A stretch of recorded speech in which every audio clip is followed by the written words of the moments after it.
I'm really honored and really excited to introduce you all to Danielle. Danielle came to our attention with one of our team members, Rachel. Danielle has created, she's founded, she's CEO, she owns an amazing tea shop in Pittsburgh, Pennsylvania.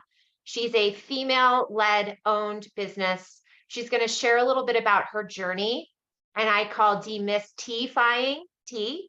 I could go all day with the puns of tea, and we hope your day was tea-rific. So in the spirit of Pennsylvania, Danielle, for those who may or may not know, the home of Mr. Rogers, we're going to kind of recreate. Welcome to Danielle's shop. Danielle. Thank you. And let me see if the video is coming on. I just wanted to welcome you to our neighborhood, which is Millvale, Pennsylvania. We are right in Pittsburgh, and this is our tea shop. So we've been here since 2016, and we have all kinds of really great teacups and teas all around. As you come in, this is where we'll be spending our time in our tea room, but this is our tea place, and we love it. We're connected to our public library through that little door. Ooh, that door there. And yeah, so I am excited to talk tea tonight. Let me see. I'm real bad with technology, so let me just get myself set up here. Yes. Danielle, before we start, I just wanted to remind everyone, if you are muted, if you have questions. So Nancy actually is raising her hand. So Nancy, if you want to ask a quick question before we start, that'd be great. It's not a question. I just want to say that my daughter drives by your store every day. She works at Children's Hospital there. And she said that next time I visit, I get to come. Oh, that's so exciting. Yes. I think I know who she is because she used to come and get soup and tea on her way into work every night. I love that. Welcome. Great. So when Nicole and I talked about what we were going to talk about tonight, we're going to talk a little bit about my journey, how I got here, a little bit about our tea shop, and just why we do what we do. As Nicole said, if there's any questions, I kind of keep everything loosey-goosey. So if there are questions, just reach out. So I went to China in 2002, and I had a really great cup of tea in the back of the Jade Buddhist temple. And it was one of those things where we took this tour of this beautiful temple in the middle of Shanghai. And of course, every place in the world dumps you into a gift shop, and their gift shop happened to be a tea shop. So we sat, and my now husband and I sat and had all kinds of teas and bought all kinds of teas, and we left, and I said to him, I think this is what I want to do with my life. I think this is where I want to put my energy. I've always been a tea drinker, never a coffee drinker. If you catch me drinking coffee, it's about this much black coffee, once in a blue moon. But I always loved the healing properties of herbs. I spent a big portion of my life studying herbs and healing myself with herbs. My family was big into having tea. Although my parents did drink coffee, but we did drink a lot of tea, my grandmother, my aunts, my mom. And so I just really loved it. And I fell in love with a book all about herbs and what they can do for your body. And I just started getting into that and understanding like what you can do. So the original business that we had was just an online. I had 2 young children, started small, had a run-in with someone who had a coffee shop, and she asked if I wholesaled. And at the time I hadn't even thought about it, but I said yes right away. And, started this wholesale side of business and started blending teas. And, we just started spreading by word of mouth. my next little stop was in the public market here in Pittsburgh, and there I grew quite a bit. And then I had wanted for a very long time to put my business back in my hometown. So we are located in Millville, Pennsylvania, and why I'm so passionate about Millville is a lot of reasons. Number one, my family has been in this town since before the Revolutionary War. In fact, the Gertie's Run, which runs through our town, is named after my family. My mom's a Gertie. And so there are deep roots here. There is a lot of history here, and I really, really just love the town.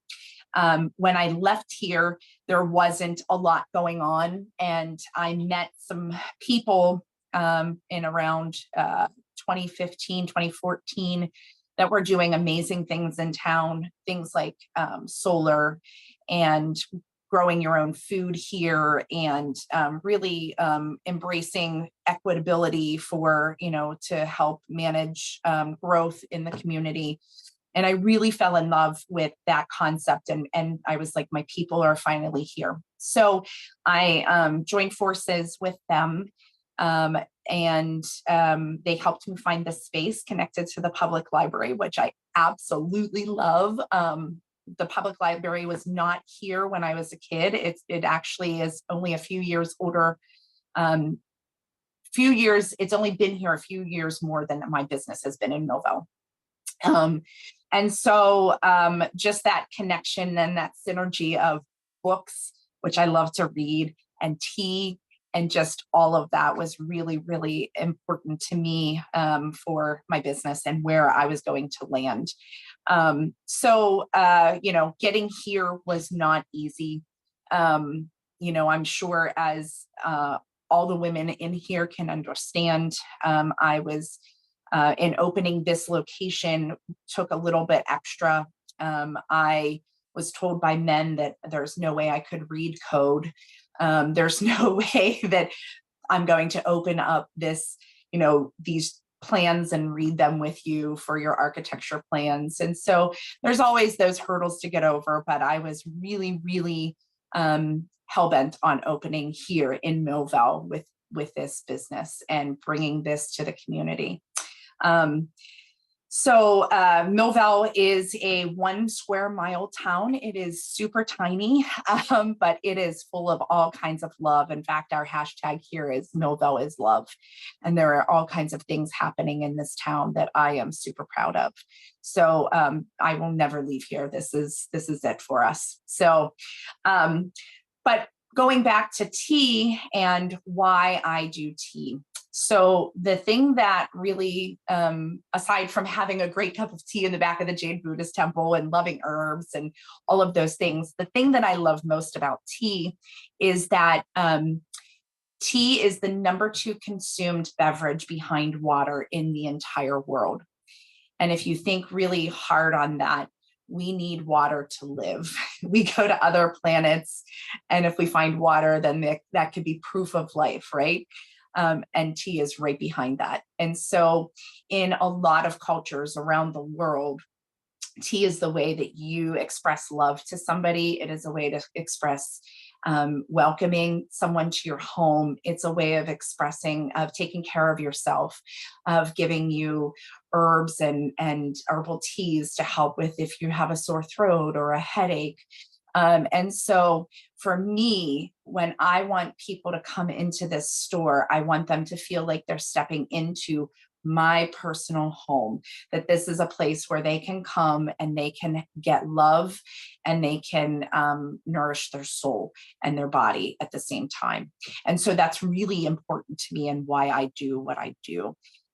There's just a feeling of family, community, love, and health all connected there. So is there any questions leading up to that? Nicole, we have anyone with questions? No, but Danielle, can you say the name of your business and explain a little bit about what that means?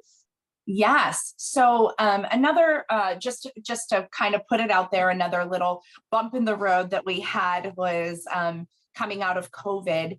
So 2020 was crazy. We somehow survived. We survived. We were able to really, move and shake, being small. And I am, it is one of the things that ADHD is a superpower for this, because I was able to move and reconfigure the business to stay alive.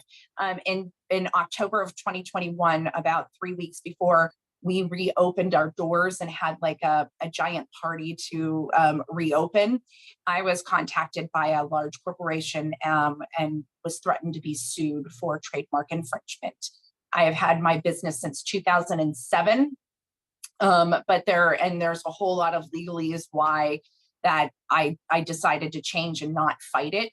And so I spent 2 exhaustive months, like couldn't sleep, was up all night, thinking what names I could do, was Googling things, and almost every name that I came up with was already trademarked with the government. So when I came across Abeille Voyante Tea Company, and it was not trademarked in English or French, I was like, let's buy it. We're done. That's it. And it happened that happened actually on New Year's Eve of 2021. So Abeille or Abeille, however, we're in Pittsburgh, we call it Du Bois, not Dubois, right? So, Pittsburghers call it Abeille, Abeille Voyante, however you want to say it, it's fine. We go by all, or AV Tea Co. What that actually means is the bee that can see into the future. Or the bee that can see, right? See from your third eye. And that really encompasses a whole lot of who I am and what the business is, right? So a lot of times when I'm blending teas, my teas, like the things that I'm putting in, I don't have formal training in herb or herbology. I just have a lot of like passion for it, right? And so we're about to work with an acupuncturist, for example, who came to me and said, I can't believe how spot on your blends are with Chinese medicine. Like you have really, like instinctively, these things. And it's just, there's a way that I blend in knowing some of these things. I'm not saying I'm the best I'm not saying that I know all, but it is an instinct that I actually intuitively have. So I felt like that, and my name from the time I was a baby was Bee. I was born, I was 5 pounds, and when they used to put diapers on you in the 70s, they didn't have preemie diapers. And so the smallest diapers made me look like I had a bubble butt. And so my mom's whole family calls me Bee to this day.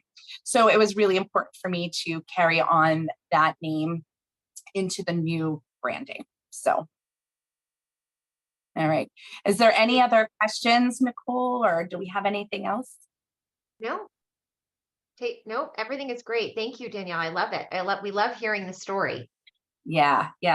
So, our process and how we blend teas actually is something that I've developed. We talk about, and this is something I think at the end of this call, we're going to kind of put a call out to you to ask what kind of classes you'd like to see me do with you. But one of the things that we do when we're blending, we have a couple processes we put in place. The first thing is that when we're blending, we taste all of the herbs individually so that we know where they hit you on your palate.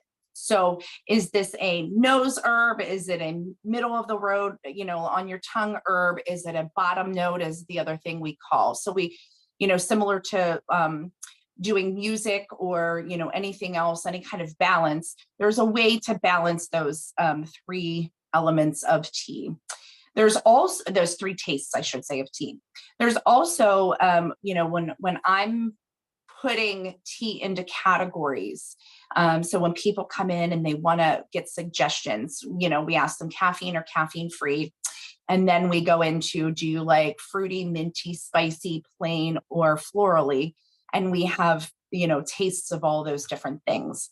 And so there's like a way that we are able to then look and see, like if somebody says, oh, I absolutely hate ginger, well, then you're not going to go into any of our spiced teas.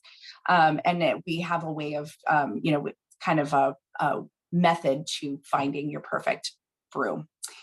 We also, the thing that I love about what we do is, and what I'm most passionate about is telling stories through tea. And so, and what I mean by that is, and I have some examples I can show you, but we will take, like we have a whole line called an emotionality line, right? And so we take an emotion or a word or a thing, and then we assign, we look, through a thesaurus, you look at synonyms for that actual word or feeling, right? And then we look at those words and we will assign herbs or teas that either enhance those things, lend to them, remind us of those, whatever. And then we only blend from that list for that tea. And so it's a really fun process that we do. In fact, we did it for, there's a college here in town in Pittsburgh called Carlow College.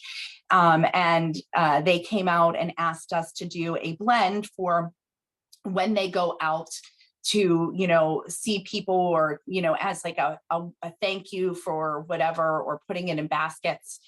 And one of their founder is from Ireland. So we devised it. So it was really great. They were able to tell us like what was special about, like, so we Irish tea, and then, just going into their mottos and things of that nature. And we were able to build an entire list and blend on the spot for them and come up with both a caffeinated and a caffeine-free version of their tea that they now put out into the world, which is lovely. We really believe in organic when we can get it. So all of our herbs are organically grown, except for maybe one that we can't get. Teas as well, we try to procure all organic teas.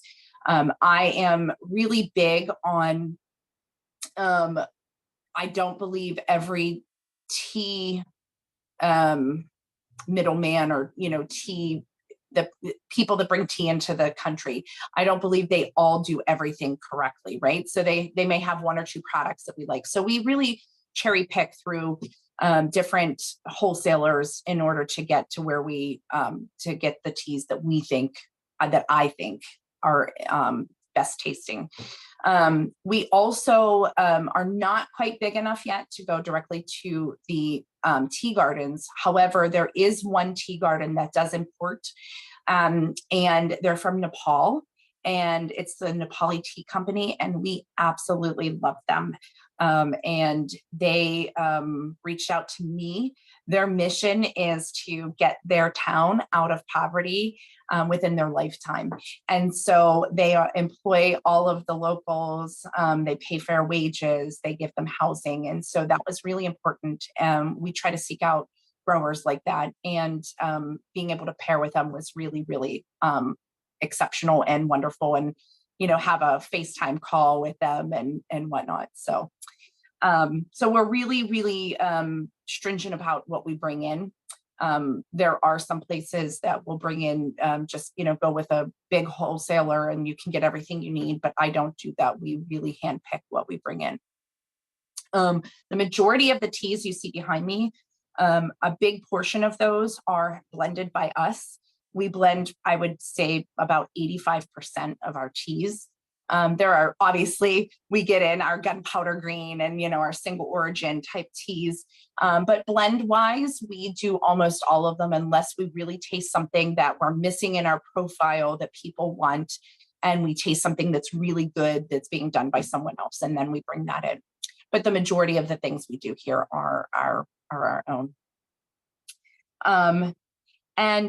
So how many, I guess Nicole, let's do like the question here. I'm going to throw out and just ask, like, how many people on the call are loose leaf drinkers versus bagged drinkers? And where are we on that? You can raise your hands, everyone, too, in the captions below. So loose leaf, we've got one, I believe. Raise your hand if you're loose leaf. I do both. Okay. I'm not gonna lie, I did drink a bag tea the other night. I did. It was the only one I could find. Wow, that's great. So I would say we're seeing about five hands is what I'm seeing, probably more than that. Less familiar. I see I'm less familiar with loose leaf. Yes, which is great because that's something we'd love to hear from you, the differences between bagged and loose leaf. Yeah, so traditionally, your bagged teas are, so let's talk about why bagged teas are exciting, right? So bagged teas came into play somewhere in, I think, the early 1900s, and I don't remember the exact year. I think it was actually for a world fair. And this tea company was like, I want to get my product in front of as many people as possible. So they started putting tea in bags and handing them out. People mistakenly thought, oh, I just dropped this in water and I have, a tea, like that I can drink this. Really, they were supposed to open it and go home and make it the traditional way, which is in a pot and, with all the things. So, that's how bagged tea came into commonplace. People just found it much easier. I think I saw someone say they just, especially when they're heading out the door, they throw a tea bag into their mug and go. I do the same thing, but we make our own tea bags, and we support you making your own tea bags, I should say. The reason to go more loose leaf than bagged, it's just a higher quality. You're going to get a higher quality with your loose leaf. So one of the perks to having a bagged tea, like a commercial bagged tea, is that the tea inside of there is very small. Like if you rip that open, it's almost like powder or fannings, they call it. And that makes for a quick cup, bold, quick cup, right? You put that in, you pour your water over it, you can have that cup of tea within a few minutes, right? However, what we suggest and why we do loose leaf is because you're going to find a very different flavor profile from a bagged tea to a loose leaf. For example, my mother, who, drank Salada and Lipton's her whole life, right? She used to, make it, and I gave her Ceylon, which is basically what those teas are made up of. It's a Ceylon tea. And she brewed it and she said, oh, this has flavor. I've never had flavorful tea like this before. Why? Because it's a full leaf. When you break it down, tea absorbs flavors and things around it, which is why we don't wear perfume in here. We don't do things like that because tea can really absorb anything that it is around. And so, when you've got this bagged tea that has, that is in a box, and then you take the cellophane off of it and you open it up, you're exposing that entire box to air and heat and light and everything else. And that really degrades tea. But also when tea is picked and sorted, they kind of shake it down. So your full leaf is your top, and then you get a broken leaf, which is great for blending. We use a lot of broken leaf for blending, and it keeps coming down and coming down. And what's left at the bottom is the powder and the fannings, and that's what goes into your tea bags. So you're just getting like the broken pieces off of tea bags. When we blend, we use, when we can, which is 95, 98% of the time, full herbs.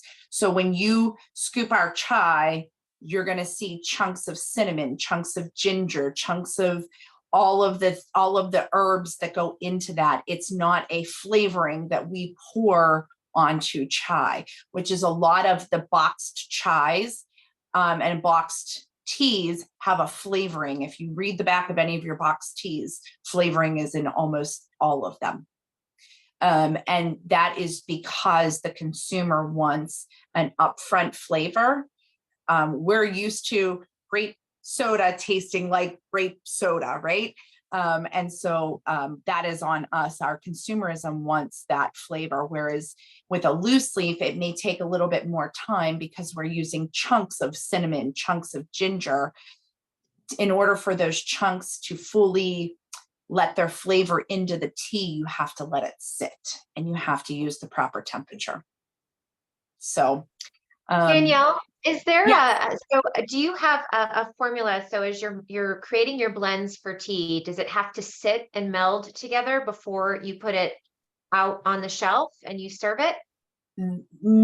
Not usually. There are a few Okay. that do. So we do use on a few of our teas, we use an organic flavoring on a few of them, like our coconut chai. People want that coconut flavor up front. I can't get that. Take coconut flakes, put them in a glass of hot water, and it's not going to taste like coconut, right? Or like we put bergamot in the minty that we do, bergamot oil. And so for things like that, we will scent or flavor the teas before we blend with them. But overall, no, because when we blend so that when you scoop, I keep going back to chai, but any of the teas, you scoop any of the teas, you should receive one of everything in every scoop.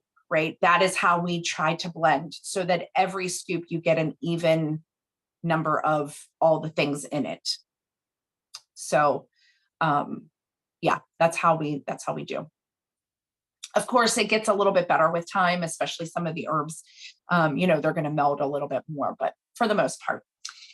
Is there any other questions before I show you some of the fun lines that we do? There's a question from Susie about how long we should steep loose tea. Yeah, so let's talk about that a little bit. Let's talk, this is part of Tea 101, but the most important thing you can do for tea is use the proper temperature. There are so many places that do not use proper temperatures, and that will burn your tea. And so if you've ever had a really bitter cup of tea, if you get iced tea at a restaurant, 9 times out of 10, they have used too hot of a water. And that's why all those iced teas, we feel like we got to put sugar in them.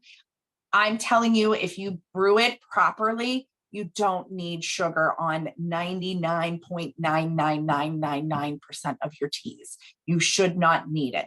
So always get tea leaves in the tea. We'll talk about that in 1 second. So one of the things that is really important is to follow steeping rules.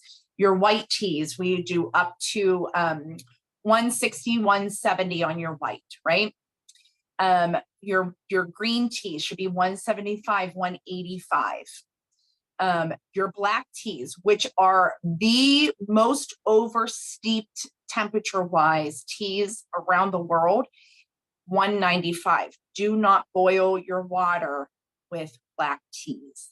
And I know that if you're English or Irish, you boil them, and that is a whole different class. I'm doing an Irish class in a few weeks, and we're going to talk about that. But you do not boil. 195. If you want an untannic, bitter tea, 195 for your blacks. Your herbals, your rooiboses, pu'ers, you can go ahead and boil the devil out of it. But it is really important that blacks in particular, greens and whites, are kept at a lower temperature. If you're unsure, temp down. Always better to temp down, because the burning of the leaf is the worst part for it. Now, that said, the timing of those things, we say 3 to 5 minutes. And the thing I love about tea is it is adaptive to you, which means if you like a really strong cup of tea, you can leave that baby in there all day long and just keep adding hot water and you're good, right? If you like a lighter cup of tea, you can put your hot water in and pull it out whenever you want. So the timing really is up to you as to how long you want to leave that tea in.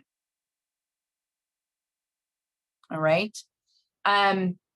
Is there, and then I saw the question about getting the leaves inside. Can I ask you a question? How are you making your tea? Yes, listen, I was a gal, I'm reading the kettle one here.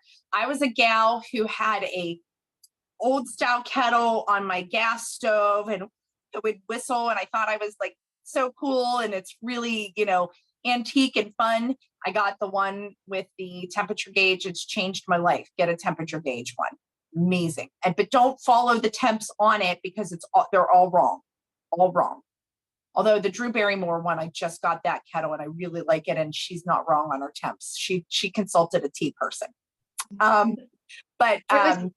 It was Peter Esposito. So if Peter Esposito wants to unmute, that they were the one with the question about the tea leaves. Yeah.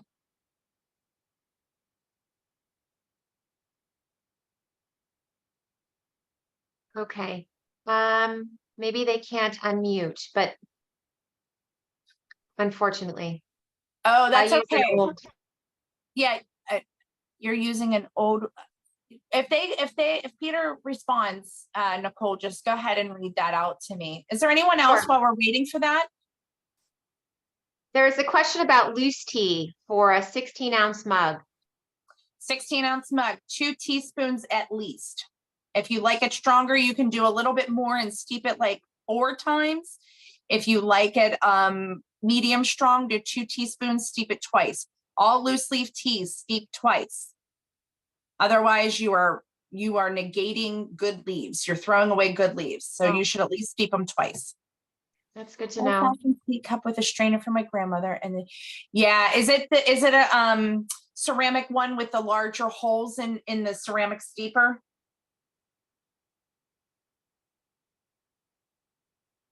Yeah. Okay. So that is, I mean, those are just they're really cool. I bought a bunch of those when I was in China. I love them. But they're not practical if you don't like tea in your drink. Tea in your drink is not going to hurt you. You can eat the leaves, and I have eaten leaves of really good tea before. It is just like having a spice on your food. You can eat them if you want. If it really turns you off and you're not into it, you need to get yourself a fine mesh metal strainer and use that instead. Or tea bags, if you want to make your own tea bags, you can do that as well. Perhaps what we can do after this session, because we are recording it and we will publish it after for reference. Yeah. You can provide a list of some of your recommendations to the group for them. Yeah, absolutely. Perfect. I'd love to. Any other questions before I show you some of the fun stuff we do here? There was a question from Sharon Davis. Are there blends that are good for breathing, lungs, digestion, or other health issues? Yes, absolutely. There are a lot of them. So let me just give you my little 1 minute talk about herbals and teas in general. They are the traditional medicinal, which means that, you know, for centuries and forever before, modern medicine came along, herbs and teas were used to treat everything. It is really important when you go to consume teas for that kind of wellness that you look and you do your own research on any medication you could be on versus what is in the tea, because there are contraindications. There's a lot of medications, almost every medication that's out there right now has come from an herb or something. So it has come from a plant, right? And so while we use some of those plants in our teas, it's really, really important that you double check. So, example, I had a woman call here probably about a year or so ago, And she said, Dr. Oz said I should drink this tea in the morning, this tea in the afternoon, this tea in the evening. And I want 4 ounces of all of these 3 different herbs. And so I had to have a conversation with her because I said, that's fine, but you need to know that these are medicines. What you're buying from me is a medicine. It is a form of medicine. And I said, one of the things you're asking me for is licorice root. Licorice root, if you have high blood pressure, will make your blood pressure higher. It will raise your blood pressure. And she said, oh, I'm on medication for that. I can't have that. But that was one of the herbs she wanted to drink every day because of something she saw. So it is really important. These are all disclaimers and really important for you to understand that I can tell you some of these things, but it's really important to look into what you take on a regular basis and make sure that there's no contraindications. Because if you're drinking this tea even every day or every other day, like you're small dosing yourself. It's almost like small dosing yourself with medication. That said, lung purposes, chrysanthemum is really great for lungs. Their sage is really great for lungs. What was the other things that they're asking for? Digestion. Ginger, mint is really great for digestion. Chamomile, fennel, all really, really great for digestion. That's great. That's such a really powerful point, Danielle, too, because there are so many different herbs, and you're right, that go into tea. And I certainly am not familiar with any of them. I mean, I grew up with Lipton or Tazo, or that's what I drink. But I think it's so powerful because there are healing powers in herbs, and you have to be really responsible to look at what that can do for you. I mean, even tea itself, Camellia sinensis, has been used in China forever. Kind of our apple a day keeps the doctor away. For them, green tea is what they prescribe. To stay well, you drink green tea. Green tea has amazing properties for fighting bacteria. So if you were heading into a meeting and you got a little bit of bad breath, take some green tea, swish it around your mouth. It'll help kill the bacteria. It also contains a natural form of fluoride that helps strengthen your teeth. And so, there are health properties to all of these, including black tea, which got a bad rap for a long time. And it is really important that you take care of and you read up on everything, because again, these things can be really, they can be used to help you. I healed one of the ways I got here to this business was I healed myself from jaundice of the liver. I had mono, a really severe infectious mono with jaundice of the liver, and I healed myself in 1 month, and my doctor told me it was going to take me a full year. But I dove into my book and I really studied it up, and he fell off of his chair when he took my blood for a month later. So I really believe in the healing powers of these. That said, I do believe there's absolutely a room for modern medicine and, Western. I think a combination of the two is really important, but, knowing that these things can actually make a difference in your life is really important. Danielle, Candy has said she's a uterine cancer survivor. Wow, Candy, you're a warrior. And the doctor told me to drink green tea to prevent reoccurrence. Your thoughts? Yeah, I mean, green tea has been shown to be anti-cancer. So when people come to me with a new cancer diagnosis, I give them a free bag of green ginger tea. We have a ginger green tea here that's an organic green tea with organic ginger, because it's just a really great anti-inflammatory. It's really, green tea really fights it. The only thing I would say about that is, tea actually contains, what is the word now? I'm sorry, I'm having a brain moment. But you can actually end up with kidney stones. What's the word I'm looking for? sorry, having a moment, having a forgetful moment. But anyway, so just watching how much green tea, how much Camellia sinensis you consume in a day. Yes, oxalates. Thank you. If you consume too much of those, you know, if you're going hard on that green tea every single day, the oxalates can actually cause you to have kidney stones. So just be mindful of that. You know, you don't want to be like one of those people that then you end up in the hospital for stones. Thank you, Danielle. That's great. Did you want to show us some of the blends in front of you? Yeah, I would love to. So the line of, so we focus on doing lines of tea here. We're really big on, so, you know, we've got all of our traditional teas, like our greens, our whites, you know, all those, but then our blending lines, we really get into kind of some fun things. And so one of the lines that we have 3 teas in currently, but are looking to actually, we have ideas for additional ones. And now with this community, I'm really excited to see if anything comes up that the community would like to see. But we have a line of teas we call the cycle line, and it's for anyone with a cycle.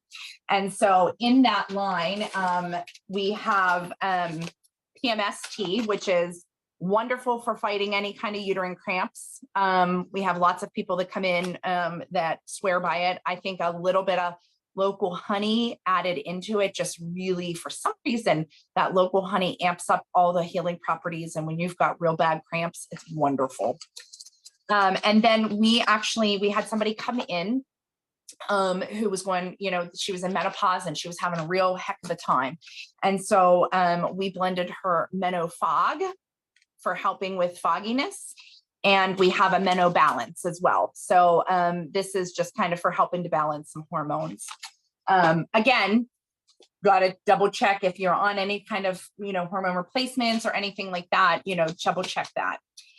We also, and we have an emotionality line that I had mentioned before. And we had someone come in whose sister went through a really bad heartbreak. And so we blended her 3 different teas in order to get through this heartbreak. One of them was called Heartbreak Hotel. And this is basically for like it's caffeine free, it's afternoon, night, and it just kind of gives you some love. And then Achy Breaky Heart, we called the next one, and that has a little green tea in it. And that is for when you need a little bit of energy to keep going, but you're still kind of in it, but you just need to like get up and move on, right? But you still are mourning. And then we blended Open Your Heart, which is the for afterwards, when you're ready to get back out there and have some fun. We also do really cool things like we have a chakra line. And so if anybody is into balancing your chakras and things, we have one for each chakra. And what I absolutely love about this particular line is that we did that thing where we pull the herbs and we look at what goes for each one, but we also pin the chronic fatigue conversation. I want to talk about that in a minute. But each of these teas turns the color of the chakra, which I love. So the heart one turns green, and the sacral turns orange, and the root is red. And it's really fun line of teas that we have. We also partner with a lot. So I'm very big on small business and collaborations and doing really cool things with tea and other things. And if I can find a way to make tea work with somebody else's business, we do it. So we did an entire line of astrology teas. And so I pulled Pisces because we're in Pisces, and, my girl over there is a Pisces. But we also partnered with this place called Dye Mad Yarn in Ohio. And she has an entire series of zodiac yarns to go with it. And I'm a knitter, so I love that. But she also, when I had to change my name, I reached out to her for some information, and because she had to go through a rebrand as well. And she said, I would love to make you your own custom yarn. And if you would make me my own custom tea, we could do this thing. So she made us this beautiful yarn with our new colors in it. And I love it. So Dye Mad Yarns, if you're a knitter, she's wonderful. Love, love, love her stuff. We also, in the line of doing collaborations and blending for someone, my friend John wrote this amazing book. It's one of 4, and he finally got published. I've known him for a very long, like 16 plus years, and he's been writing this book as long as I've known him. And he came in and we blended him a tea, and we sell them as a set, and we're actually going to blend a tea for each of his 4 books. So you can sip tea and you can taste vampire lust while you're reading about vampires. Again, collaboration wise, if anyone here in Pittsburgh knows about the Vonka murals, if you don't, and you're not from Pittsburgh and you come to Pittsburgh, you need to go see the Vonka murals. They're right here in Millville. They literally are up on the hill right up here behind my head. And it is this amazing, church that is, has these murals that were painted in the 40s, and the future knowledge of how to like paint these murals. Like the guy who did it, Maxo Vonka, he was just ahead of his time. He did these murals that are talk about social justice and war and peace and all of these things. And so I took a tour of the murals, and then I was able to pull out, so it's a Croatian church. I was able to pull out elements within his murals to create a tea that then we took to one of their fundraisers, and we had a naming contest, and a gentleman named it Abeille Voyante. So these are the kinds of things that we do with tea that's really fun and telling stories.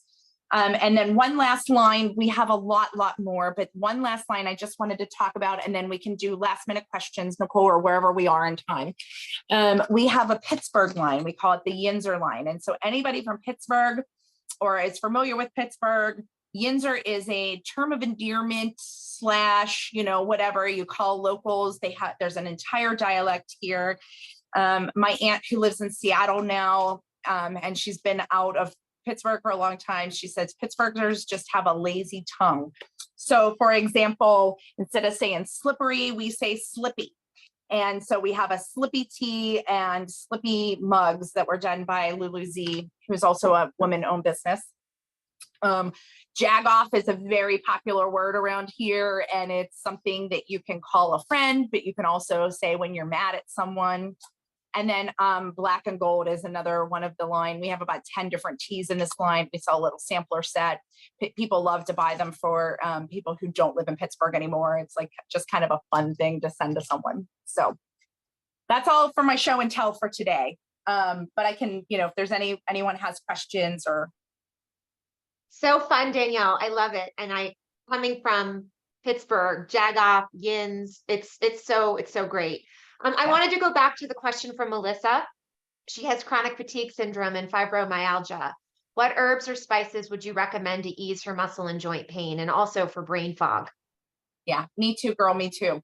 That whole thing with mono that we talked about that boyfriend left me with mono, jaundice, and long-term chronic fatigue syndrome. So I've been battling chronic fatigue since 2000. So I got you. The thing that helps me a whole lot is actually yerba mate tea.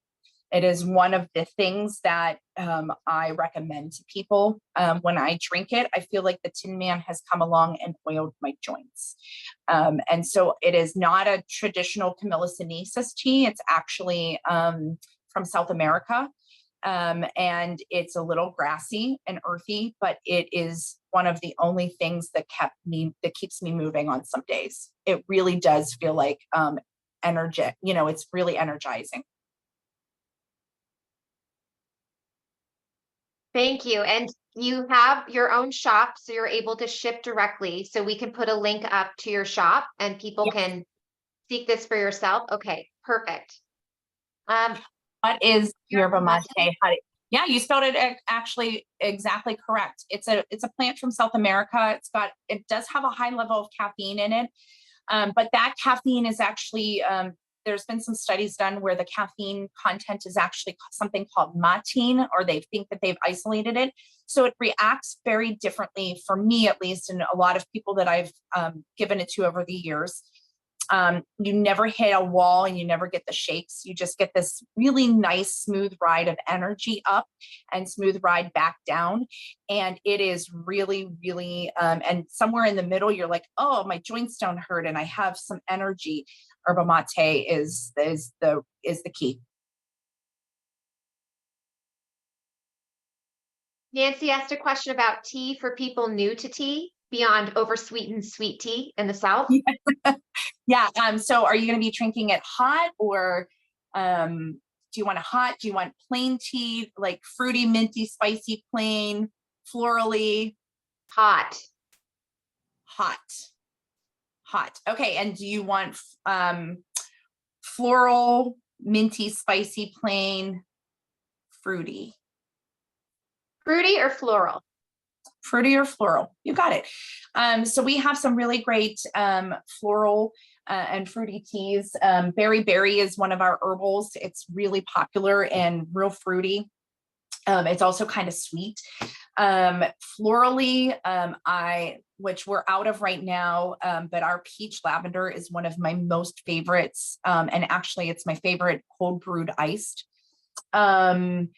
There is blueberry green. We have a raspberry green. We have a peach, one called Optimistic, and it's got a peachy rooibos to it. So it's caffeine free and fruity. Jasmine is always one of my favorites. You could never go wrong with a jasmine. Yeah, so. Awesome. And Susie's asked, is there an herbal tea that helps prevent kidney stones? Ooh, I have to look that one up. I don't know off the top of my head. I don't want to give you wrong things, wrong information. That's great. We'll circle back with you, Susie. Peter asked, how many cups of tea a day should we be drinking? Oh, you're asking the wrong person. I drink so much tea in a day. I drink a ton of tea. Knock on wood. Let me find some wood. I have not had kidney stones yet, but I do change it up a lot. I start my morning with some caffeine, and whether it's a green tea or black tea, depending on how cold it is outside. And like tonight, I'm drinking minty rooibos. I just wanted a little something bold and something that's not going to keep me up all night tonight. So, it's up to the individual. 1 to 3 would probably be fine for most people. If you make it, so we talked about making your own tea bag. I want to show you mine. So one of the biggest things is with loose leaf tea is allowing the tea to move around in the vessel that it's in order to allow the tea, really, you get the best flavor, loose leaf tea, if it's moving. So if you can have it uninhibited in wherever you're putting it, that's better. If you can get a strainer basket that fits almost into the bottom of your cup and where it's moving around, that's better. When I'm on the go, I make these tea bags, right? So I put about 2 and a little extra tea in here, teaspoons of tea. I might have actually put 3 and a little extra because I wanted a little bold, but I've filled this cup up 4 times since I've been here at the shop, and I got here about 5 o'clock. So, and my tea is still, let me see if you can see it. My tea is still, it's still a little bold in there. So, yeah, I really think that, 1 to 3 is probably good. If you make a really nice tea bag and steep it all day, a couple times, you're going to get 2 to 3 cups out of that. That's fine. If you want more, go for it. What are your thoughts about matcha? This is from Raina. Oh, love matcha. Love it, love it, love it. It is, so matcha is a green tea, a Japanese green tea. that has been completely, so the leaf itself has been completely ground into a powder. And there are really good matchas and really bad matchas. And so the most important thing is finding a good matcha. The matcha itself, so the benefit of matcha is that you are consuming the full leaf. So instead of like putting tea into a tea bag and steeping it and pulling it out, you're actually you're consuming that full leaf, right? So you're drinking the powder that is in the cup.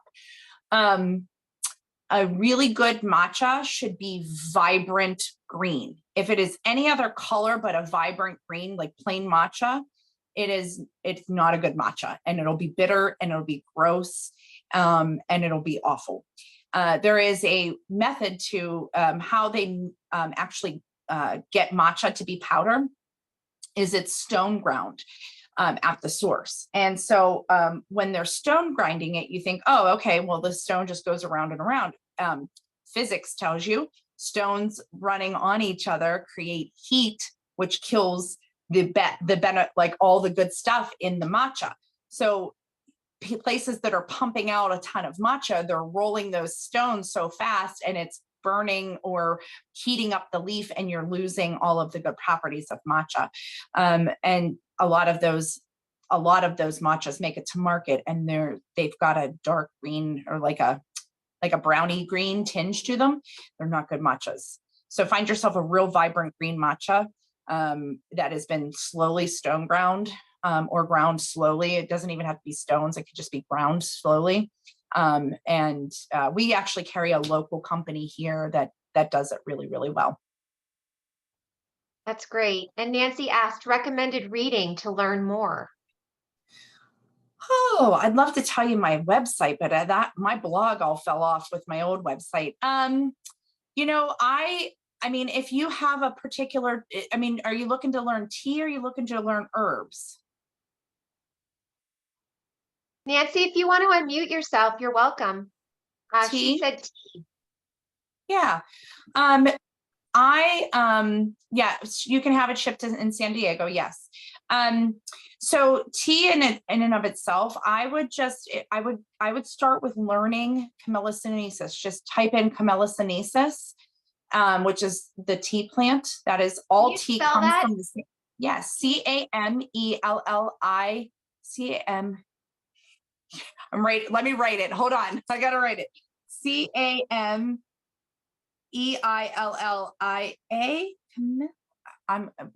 Put me on the spot. I can't spell it.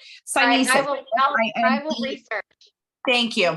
I can't spell it right. Yes. Thank you. So Camellia sinensis is all tea comes from that same plant. And so white tea, green tea, oolong tea, black tea, pu'er tea, all come from the same plant. And it just depends on where they're grown, how they're picked, and how they're processed that creates the tea that you drink. So if you start just Googling Camellia sinensis, CAMELLIA, sinensis, you can just start there and just start reading about all the different Camellia sinensis. I think there's only a handful of varieties of tea, and depending on where they're grown, depends on, some are rated up to zone 7, and some of them have to be grown in heat and hotter weather. And so it just depends on where they grow. Like your Darjeelings are grown higher up in the mountains. And so they're going to be a colder plant versus something like Ceylon that's grown at sea level, or Assam. So. Wow, wonderful information. There aren't many questions, at least for now. People are really raving, thanking you for this information. I mean, you're really demystifying tea, I love it. And there's a lot more to get into, and which is one of the things I wanted to ask, everyone, if even after the call or during this, you put in what you'd like to learn. Tea 101, I think, is a lovely class that would be talking about going through all of those different teas, the white teas, the green teas, how you tell them different, tell them apart, where they're grown. I'd love to do blending classes with y'all and talk about different herbs. And I don't know, Nicole and Rachel and I have kicked around a lot of ideas. So, but anyway, I would love to hear from you so much. And yeah. Thank you everyone for bringing your energy. And thank you to you. It's so clear you're passionate about what you do, which is what we love. I mean, I can't believe the hour flew by. So we will send an email out with a link to your website. As you mentioned, we're working on some subsequent workshops, one of which we loved because we did our word of the year with Susie, who's on the call. Combining the word of the year with, like you were talking about, the emotionality could be really fun. That is something that you had brought up yesterday. So there's more to come. Oh yeah. And I just saw the cheese and tea pairings. One of the things I do every year with the local library here is a chocolate and tea pairing. And that is a real popular class. Love it. Tea pairings for sure. I mean, you and I have talked about ways to do things with tea and using tea leaves in pastries or merging something in that way to, really bridge it together. This was lovely. Danielle, congratulations on your business. And we're so fortunate to have you as a part of our community. This was so informative, really, really informative. So thank you. For having me. Allison said, thank you. This was so much fun. Allison, it's so great to have you here. Everyone, thank you for being here. We'll talk soon. Bye-bye. Thank you. Bye, Danielle. Danielle, you could stay on too if you want, but. Yep. Thank you, everyone. Thanks for coming. Oh. Bye. Thank you. Oh.